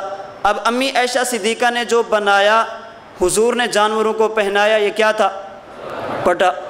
اسی بخاری دوسری جلد صفحہ 874 پہ موجود ہے امی عائشہ صدیقہ کے بارے میں کہ امی عائشہ صدیقہ نے ایک مرتبہ سفر پہ جانے لگی، اپنی ہمشیرہ سیدہ اسماء بنت ابی بکر رضی اللہ عنہا سے قلادہ لیا بطور ادھار کے، استعارت، بطور عاریتاً لیا۔ حدیث کے الفاظ ہیں ہلاکت قلادۃ لاسماء۔ تو امی عائشہ صدیقہ نے جو حضرت اسماء کا قلادہ لیا تھا، جس کو گلے میں پہنا تھا، ایک غزوے میں حضور کے ساتھ گئی تو وہ قلادہ گم ہو گیا۔ اب امی عائشہ صدیقہ فرماتے ہیں میں حضور کے جانوروں کے لیے قلادے بناتی۔ امی عائشہ فرماتے ہیں میں نے حضرت اسماء سے قلادہ لیا، وہ راستے میں قلادہ گم ہو گیا۔ آپ بتائیں جو امی عائشہ نے گلے میں ڈالا تھا وہ پٹا تھا یا ہار تھا؟ تو قلادے کا معنی ہار بھی ہے، قلادے کا معنی پٹا بھی ہے۔ قلادے کا معنی ہار یہ بھی بخاری میں ہے، امی عائشہ صدیقہ سے ہے، اور قلادے کا معنی پٹا یہ بھی بخاری میں ہے اور امی عائشہ صدیقہ سے ہے۔ رئیس المناظرین حجت اللہ فی الارض حضرت مولانا محمد امین صفدر اکاڑوی فرماتے ہیں بخاری کی ان دو روایتوں سے بات سامنے آئی، قلادہ کا معنی ہار بھی ہے، قلادے کا معنی پٹا بھی ہے۔ جب دونوں معنی موجود ہیں، اب جو انسان ہوگا وہ معنی انسانوں والا کرے گا، اور جو جانور ہوگا وہ معنی جانوروں والا کرے گا۔ جو قلادہ کا معنی ہار کرے نا، اس کا معنی سمجھے انسان ہے، اور جو قلادہ کا معنی پٹا کرے آپ سمجھ لیں کہ انسان نہیں بلکہ کیا ہے؟ بات سمجھی؟ اس پہ استاد جی فرماتے ہیں چلیں درمیان میں بات آ کہ پہلے میں ایک بات اور کر دوں۔ بخاری کی دو روایتیں آپ کے سامنے آ گئی، صفحہ 230 میں ہے قلادہ بمعنی پٹا، اور صفحہ 874 پہ ہے قلادہ بمعنی ہار۔ اس سے ایک اصول سمجھیں، کسی مسئلے پر اگر ایک آیت پڑھی جائے تو نتیجہ اور ہوتا ہے، اگر تمام آیتیں پڑھی جائیں تو نتیجہ اور ہوتا ہے۔ کسی مسئلے پر آپ ایک حدیث پڑھیں تو معنی اور ہوگا، آپ پوری حدیثیں پڑھیں تو معنی اور ہوگا۔ غیر مقلدین اور مماتیوں کی بیماری یہی ہے کہ وہ آدھی آیتیں پڑھتے ہیں پوری نہیں پڑھتے، آدھی حدیثیں پڑھتے ہیں پوری نہیں پڑھتے۔ انک میت و انہم میتون کل نفس ذائقۃ الموت وما محمد الا رسول قد خلت من قبلہ الرسل، اتنی آیتیں پڑھ رہے ہیں۔ ان سے پوچھو ولا تقولوا لمن یقتل فی سبیل اللہ اموات، یہ قرآن میں نہیں ہے۔ بات سمجھ آ گئی؟ یہ آیتیں ان کی دلیل بنتی بھی ہیں یا نہیں، یہ انشاءاللہ تفصیل سے مسئلہ حیات میں آپ کے سامنے آ جائیں گی۔ تو آدھی آیتیں پڑھتے ہیں۔ حضرت صدیق اکبر نے فرمایا من کان یعبد محمدا فإن محمدا قد مات، صحیح بخاری صفحہ 517۔ حضرت صدیق فرماتے ہیں حضور فوت ہو گئے، یہ کہتے ہیں حضور زندہ ہیں۔ کسی ایک صحابی نے انکار کیا، کسی نے نہیں کیا۔ معلوم ہوا تمام صحابہ کا اجماع ہے اللہ کے نبی دنیا سے جا چکے۔ ہم کہتے ہیں خطبہ صدیق اکبر اسی جملے پہ ختم ہوا یا کچھ اور بھی ہے؟ خطبہ صدیق اکبر میں صرف یہی جملہ یا اور بھی ہے؟ کہتے ہیں جی کیا مطلب؟ ہم کہتے ہیں اسی بخاری اسی صفحہ 517 میں اسی خطبہ صدیق اکبر میں اور جملہ بھی ہے۔ صدیق اکبر نے فرمایا والذی نفسی بیدہ لا یذیقک اللہ الموتتین ابدا، حضور میں اللہ کی قسم اٹھا کر کہتا ہوں اللہ آپ پر دو موتیں کبھی جمع نہیں کریں گے۔ یہ دو موتوں سے مراد کیا ہے؟ آپ عمدۃ القاری شرح بخاری اٹھیں، آپ فتح الباری شرح بخاری اٹھیں، آپ الکنز المتواری شرح بخاری اٹھیں۔ یہ شارحین فرماتے ہیں صدیق اکبر کا یہ جملہ دلیل ہے انبیاء کرام علیہم الصلاۃ والسلام قبر میں ہمیشہ کے لیے زندہ ہوتے ہیں، لا یتعقبها موت، ان پر قبر میں ایک لمحے کے لیے بھی موت نہیں آتی۔ تو خطبہ صدیق اکبر آدھا پڑھیں نتیجہ اور ہے، جب پورا پڑھیں تو نتیجہ اور ہے۔ آپ حضرات نے کل مسئلہ پڑھا ہاتھ کہاں باندھیں۔ ایک بندہ کہتے ہیں حضور کی حدیث میں ہے کہ ناف کے نیچے ہی باندھنے، حضور کی حدیث میں حضور نے ہاتھ کو اپنی کلئی پہ رکھا، اپنے بازو پہ رکھا، اپنے بازو کے درمیان رکھا۔ ہم کہتے ہیں یہ حدیث پوری نہیں ہے، پوری حدیثیں دیکھو۔ اللہ کے نبی نے دائیں ہاتھ کی ہتھیلی بائیں ہاتھ کی پشت پہ رکھی، ایک حدیث۔ اللہ کے نبی نے دائیں ہاتھ کے ساتھ اپنے بائیں ہاتھ کو پکڑا، دوسری حدیث۔ اللہ کے نبی نے اپنے دائیں ہاتھ کو بائیں بازو پہ رکھا، یہ تیسری حدیث۔ نمبر 4 اللہ کے نبی نے ان کو باندھا۔ جب 4 حدیثیں ہیں تو سب کو سامنے رکھو نا۔ ہمارے امام کا کمال یہ ہے امام صاحب ایسا مسئلہ نکالتے ہیں جس میں تقریباً تمام حدیثوں پہ عمل ہو جاتا ہے، کسی ایک حدیث پہ بھی عمل باقی نہیں رہتا۔ امام صاحب فرماتے ہیں آپ دائیں ہاتھ کی ہتھیلی کو بائیں ہاتھ کی پشت پہ رکھو، ایک حدیث پہ عمل ہو گیا۔ انگلی انگوٹھے اور چھوٹی انگلی کا حلقہ بنو، آپ یہاں سے گٹے کو پکڑ لو۔ دوسری حدیث پہ عمل ہو گیا، اپنے دائیں ہاتھ کی 3 انگلیاں بائیں ہاتھ کی کلائی پہ بچھا دو۔ تیسری حدیث پہ عمل ہو گیا، اب ان کو ناف کے نیچے ہاتھ باندھ لو۔ چاروں حدیثوں پہ عمل ہو گیا۔ تو جب ایک حدیث دیکھیں گے تو نتیجہ اور ہوگا، تمام حدیثیں دیکھیں گے تو نتیجہ بات سمجھ آ گئی۔ تو حضرت کالوی فرماتے ہیں کلادہ کا معنی پٹا بھی ہے، کلادہ کا معنی ہار بھی ہے۔ جو انسان ہوگا وہ معنی انسانوں والا کرے گا، اور جو جانور ہوگا وہ معنی ہم دلیل کی بنیاد پہ کہتے ہیں کہ غیر مقلدین کو جانور کہنا یہ خلاف حقیقت بھی نہیں، عیب کی بات بھی نہیں، خلاف حقیقت بھی نہیں اور عیب کی بات بھی نہیں۔ وہ کیسے؟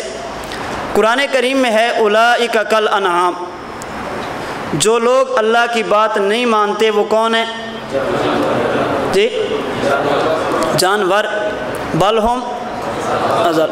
چلیں کہ اور موقع آئے گا تو میں آپ پر اس پہ ایک اشکال اٹھا کر اس آیت کو بطور جواب پیش کروں گا۔ استاد جی کی ایک بڑی لمبی تشریح ہے، وہ انشاءاللہ کبھی میں آپ کے سامنے پیش کروں گا۔ تو جو اللہ کی بات نہیں مانتا وہ کون ہے؟ جانور۔ دوسری آیت دیکھیں، مثل الذین حملوا التوراۃ ثم لم يحملوها كمثل الحمار يحمل اسفارا، جن کے پاس تورات ہے مگر وہ سمجھتے نہیں، وہ کون ہے؟ تو اللہ نے نہ ماننے والے کو مطلق جانور فرمایا اور نہ سمجھنے والے کو گدھا فرمایا۔ غیر مقلدین ایسی قوم ہے جو سمجھتی نہیں، ایسی قوم ہے جو، میں دلیل کی بنیاد پہ بات کر رہا ہوں، بغیر دلیل کے نہیں ہے۔ ہم جو بات بھی کرتے ہیں دلیل کی بنیاد پہ کرتے ہیں، اور غیر مقلدین سے کہتے ہیں اللہ کے لیے ہوش کے ناخن لو، ہمارے اکابرین کی ذاتیات پہ حملے کرنا چھوڑ دو، ورنہ جب ہم نے تمہاری حقیقتیں تمہارے سامنے بیان کی تو خدا کی قسم تم سے برداشت نہیں ہونی۔ عبارتیں آپ کی بھی ہیں، بس ہم ذاتیات کی بات نہیں کرتے۔ ایک مرتبہ استاد جی کا ایک بیان تھا تو غیر مقلد نے چٹ دی، مولانا سنا ہے دیوبند کا سالانہ جلسہ تھا اور بطور مہمان خصوصی اندرا گاندھی صاحبہ تشریف لے آئیں، سکھ ہندو وہ آئی ہیں، ہمیں کہتے ہو انگریز کے ایجنٹ، آتی تمہارے جلسوں میں ہے۔ سر نے فرمایا کہ میں تمہیں بار بار کہتا ہوں ذاتیات کی بات نہ کرو، اگر میں نے حوالے شروع کر دیے تم سے برداشت نہیں ہوں دے۔ پھر اس نے فرمایا کہ آج ایک حوالہ دے کر جاتا ہوں، حوالہ بڑا کام کا ہے، آپ اس کو ذہن میں رکھیں گے، اس کو برداشت کر لو، اگر بعض آ گئے تو ٹھیک، نہیں تو پھر مزید حوالے بھی ہیں۔ صحیح فرمانے لگے، دیکھیں آپ کے ایک عالم گزرے ہیں نواب صدیق حسن خان، یہ نواب عروج بالفروج کی وجہ سے بنے ہیں، نواب تھے نہیں، انگریز نے بیوی دی تو نواب بنے ہیں۔ بات سمجھی، نواب صدیق حسن خان غیر مقلدوں کی بنیادوں میں سے ہے۔ یہ دنیا سے چلا گیا، اس کے بیٹے نے اس کے حالات پہ کتاب لکھی، غیر مقلدوں نے اسے شائع کیا معاصر صدیقی کے نام سے، 4 حصوں میں، اب چھپتی نہیں ہے، چھپ چکی ہے، اب تک چھپتی تھی اب چھپ گئی ہے، معاصر صدیقی، اس کے 4 حصے ہیں۔ تیسرے حصے میں بیٹا اپنے والد اور والدہ کا واقعہ نقل کرتا ہے، کہتے ہیں ایک مرتبہ انگریز افسر میرے والد صاحب سے ناراض ہو گیا، میری والدہ محترمہ میرے ابو کی بیوی نواب صاحب کی گھر والی غیر مقلدوں کی امی جان، اس انگریز کو خوش کرنے کے لیے 1 مہینہ تک اس کے محل میں رہیں۔ بات سمجھی؟ آپ بتائیں دارالعلوم دیوبند یہ دارالاسلام میں ہے یا دارالحرم میں؟ ملک ہمارا ہے یا ان کا ہے؟ ان کا ہے۔ اندرا گاندھی کو ہمارے اکابرین نے بلایا تھا یا آئی تھی؟ اچھا، ان کی آئی تھی یا ہماری گئی تھی؟ جی ان کی یہی ہے نا۔ اب اگر ان کی ہمارے پاس آ جائے تو اشکال ہے، تمہاری 1 مہینہ تک جا کر رہے تو اشکال کیوں نہیں ہے؟ بات سمجھ، اس لیے ہم کہتے ہیں اللہ کے لیے ہمارے اسلاف پر کیچڑ اچھالنا چھوڑ دو، وگرنہ جب تمہارے کتابیں سامنے آئیں گی نا تم سے برداشت نہیں ہونی۔ بات سمجھی؟ تو غیر مقلدین ایسی قوم ہے جو کیا ہیں؟ بے وقوف، اور بے وقوف کو قرآن نے کیا کہا؟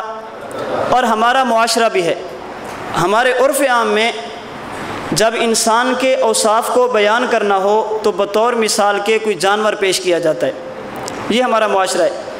اگر کوئی بندہ بہت بہادر ہو تو ہمارے معاشرے میں کہتے ہیں فلاں بندہ شیر ہے۔ بات سمجھی؟ اگر بہت تیز چلتا ہو، دوڑتا تیز ہو تو کہتے ہیں فلاں بندہ جی چیتا ہے۔ اگر چھلانگے لگاتا ہو تو کہتے ہیں فلاں بندہ خرگوش ہے۔ اگر سست رفتار ہو تو کہتے ہیں فلاں بندہ کچھوا ہے، سست رفتار ہو تو کہتے ہیں کچھوا ہے۔ اگر بہت چلاک ہو آپ لوگوں سے بھی زیادہ تو کہتے ہیں فلاں بندہ لومڑ ہے۔ بات سمجھی؟ اور اگر کوئی بے وقوف ہو تو پھر کہتے ہیں گدھا ہے۔ غیر مقلدین بے وقوف یعنی گدھے ہیں۔ گدھے کیسے ہیں؟ اب دلیل سے بات سمجھے۔ قرآن کریم میں ہے الذین هم فی صلاتہم خاشعون، مومن وہ کامیاب ہوں گے جو نماز خشوع کے ساتھ پڑھیں گے۔ خاشعون کا معنی کیا ہے؟ سیدنا عبداللہ بن عباس رضی اللہ عنہما فرماتے ہیں مخبتون متواضعون لا یلتفتون یمینا ولا شمالا ولا یرفعون ایدیہم فی الصلاۃ، تفسیر ابن عباس صفحہ 212۔ خاشعون وہ ہیں جو نماز میں دائیں بائیں متوجہ نہیں ہوتے اور نماز میں اپنے ہاتھوں کو نہیں اٹھاتے۔ ایک ہے عند الصلاۃ، ایک ہے فی الصلاۃ۔ عندہ کا معنی نماز کے شروع کرتے وقت اور فی الصلاۃ کا معنی نماز کے اندر۔ فرمایا ولا یرفعون ایدیہم فی الصلاۃ، جو نماز میں رفع یدین نہیں کرتے۔ تو جو نماز رفع یدین کے بغیر ہوگی عبداللہ بن عباس کے مطابق وہ نماز خشوع والی ہے۔ دوسری آیت دیکھیں سورہ بقرہ، وَإِنَّهَا لَكَبِيرَةٌ إِلَّا عَلَى الْخَاشِعِينَ، یہ نماز خشوع کرنے والوں پر ہلکی ہے اور جو خشوع نہ کرے اس پہ بہت بوجھ والی ہے۔ جس کی نماز میں خشوع ہوگا نماز ہلکی، اور جس کی نماز میں خشوع نہیں نماز، دو باتیں سامنے آئے گی۔ نماز میں رفع یدین نہ ہو تو نماز خشوع والی، اور خشوع والی ہو تو نماز ہلکی۔ نماز میں رفع یدین ہو تو خشوع سے خالی، اور جو نماز خشوع سے خالی ہو تو وہ مصلی بمانا نماز پڑھنے والا، اس پہ بوجھ والی ہے۔ آپ حضرات اگر دیکھیں گدھے کو، گدھے کی ٹانگیں بالکل ٹھیک ہوں گی، بالکل بیلنس برابر ہوگا۔ آپ جو ہی اس کی پشت پہ 3 من 4 من 5 من گندم رکھیں گے تو اس کی ٹانگیں خود بخود چوڑی ہو جائیں گی۔ کبھی دیکھا ہے گدھا دیکھا ہے؟ یہ انگلینڈ سے ہو سارے، بات سمجھی؟ جب تک بوجھ نہیں تھا تو ٹانگیں ٹھیک تھی، جو ہی بوجھ آیا تو ٹانگیں کیا ہو گئی؟ کھل گئی۔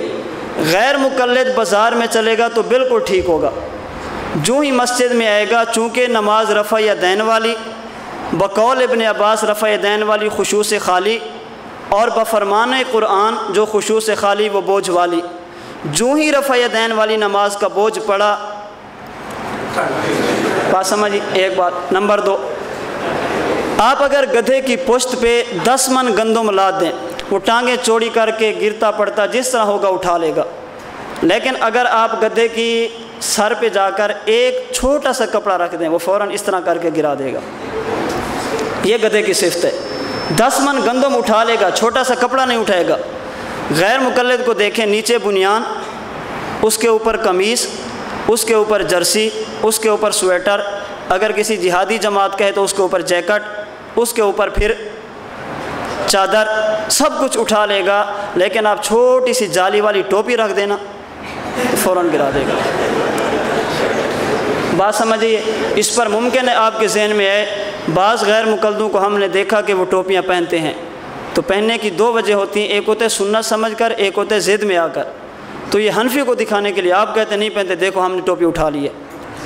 بات سمجھیے؟ نمبر 2، جو گدھا جنگل میں رہے وہ ہمیشہ ٹانگیں مارتا ہے، اور جو مالک کے پاس رہے تو جب اس نے گھاس کھانا ہو تو ٹانگیں نہیں مارتا۔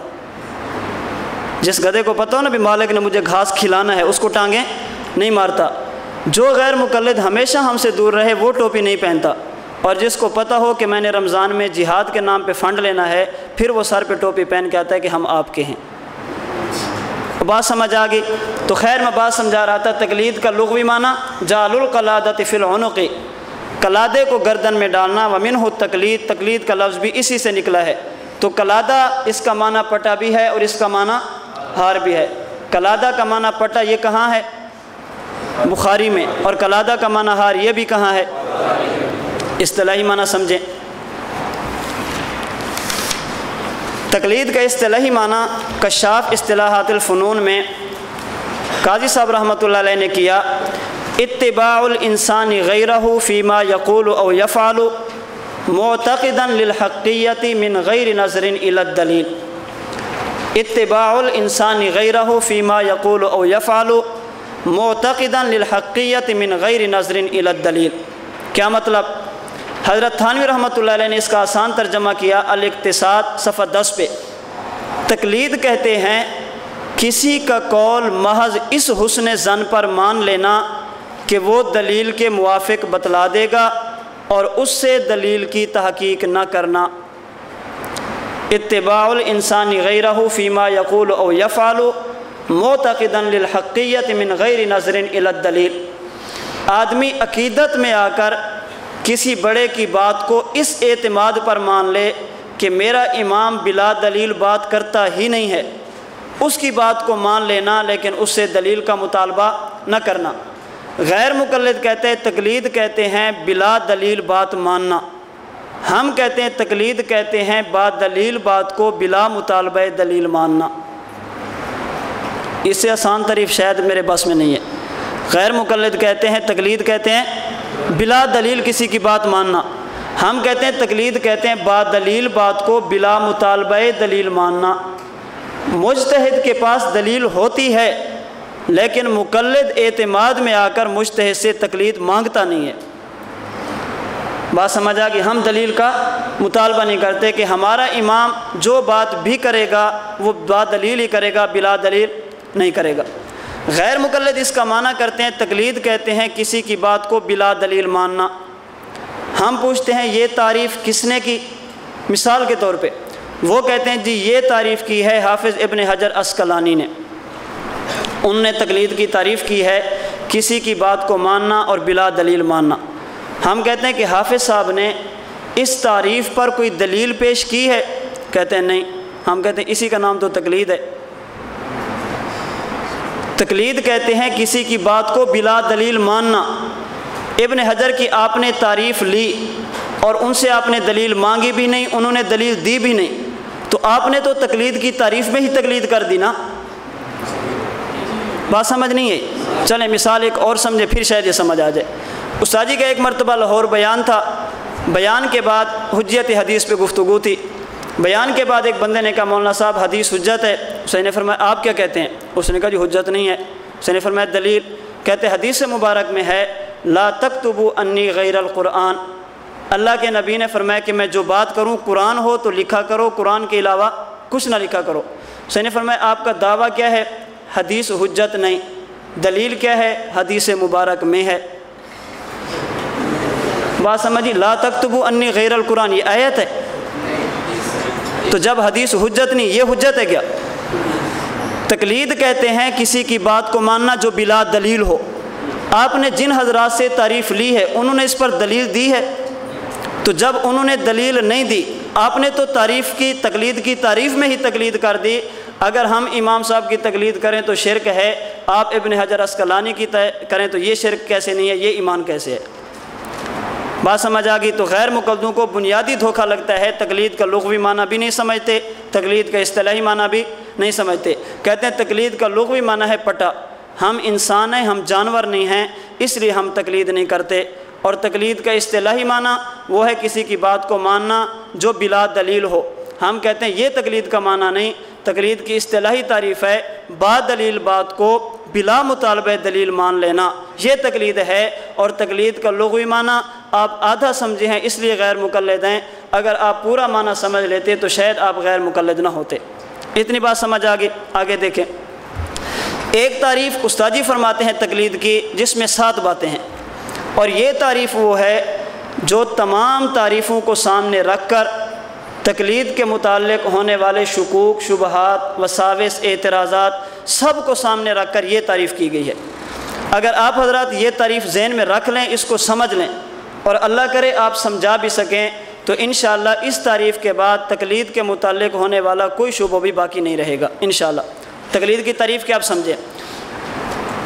مسائل اجتہادیہ میں تمام تعریفوں کا خلاصہ، مسائل اجتہادیہ میں غیر مجتہد کا ایسے مجتہد کے مفتہ بہا مسائل کو بلا مطالبہ دلیل تسلیم کرنا جس کا مجتہد ہونا دلیل شرعی سے ثابت ہو اور اس کا مذہب اصولاً و فروعاً مدون ہو کر تواتر کے ساتھ مقلد تک پہنچا ہو۔ تقلید کی تعریف میں 7 چیزیں ہیں۔ مسائل اجتہادیہ میں غیر مجتہد کا ایسے مجتہد کے مفتہ بہا مسائل کو بلا مطالبہ دلیل تسلیم کرنا جس کا مجتہد ہونا دلیل شرعی سے ثابت ہو اور اس کا مذہب اصولاً و فروعاً مدون ہو کر تواتر کے ساتھ مقلد کے پاس پہنچا ہو، یہ ہے تقلید۔ اب تھوڑا سا اس تعریف کو سمجھیں۔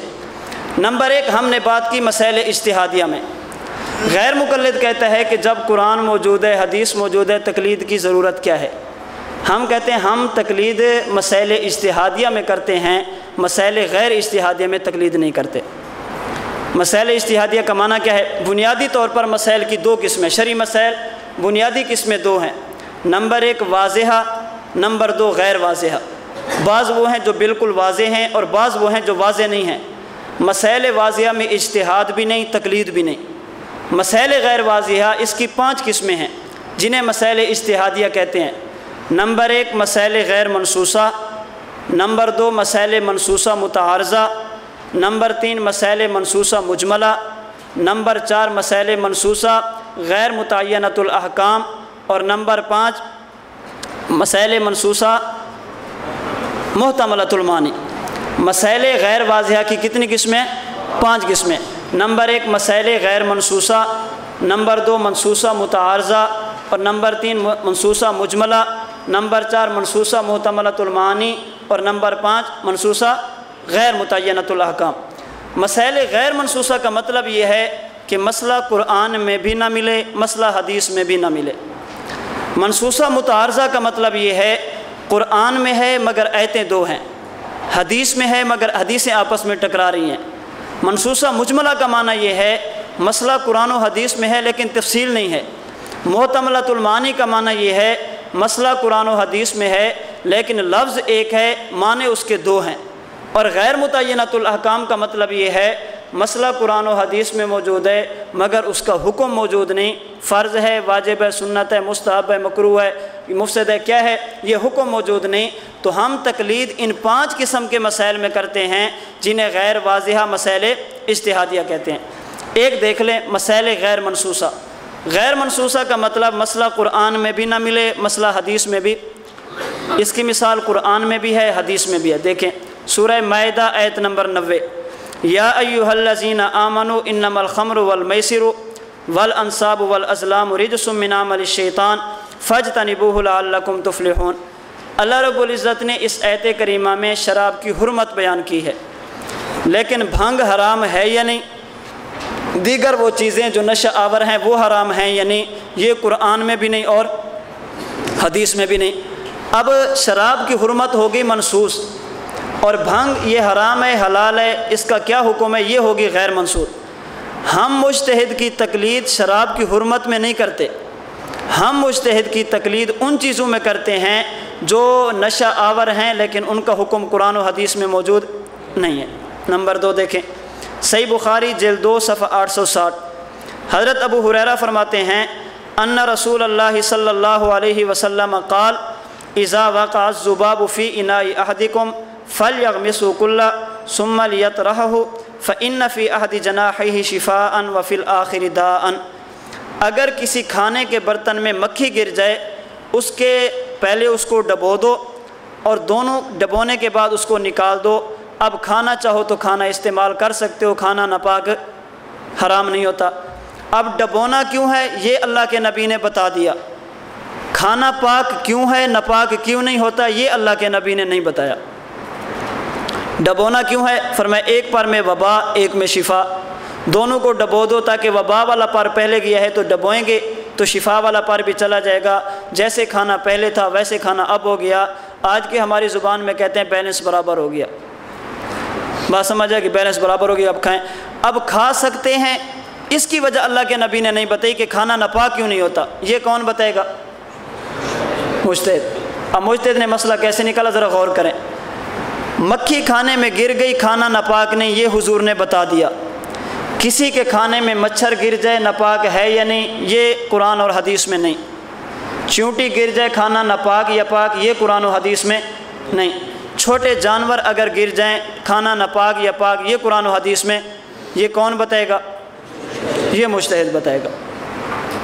اگر مجتہد کی بات نہیں ماننی تو کسی قرآن و حدیث کے دعوے دار سے پوچھو کہ مچھر اندر گر گیا ہے اب ہم کیا کریں، وہ قرآن و حدیث سنے بغیر باہر نہیں آتا۔